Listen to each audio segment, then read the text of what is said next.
كم كان عمرك لما عرفتي المعلومة دي إنك لو عندك شعر أبيض في شعر راسك هتجيبي الشوكة وتدلجي بيها راسك بالمنظر اللي انت شايفاه ده، سواء بقى للرجال أو للنساء، وتعمليها كده كل يوم الصبح وبالليل هتمرريها، هتقضي على الشعر الأبيض. وإيه كمان، لو أطفالك شعرهم خفيف برضو هيتقل الشعر، وكمان بتطخن الشعراية نفسها، بتخليها كده تقيلة وماسكة نفسها يعني ومالية مركزها، ما تبقاش شعراية خفيفة ومنكسرة. فجربيها بجد هتعجبك جدا جدا وبتملى الفراغات.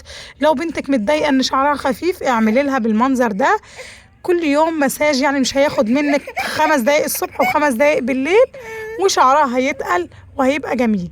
وللأطفال برضو شايفين أنا ابني هو اللي بياخد مني الشوكة وبيمشط بيها نفسه بنفسه، يعني خلاص اتعود على كده، فما شاء الله بتقل الشعر جدا جدا.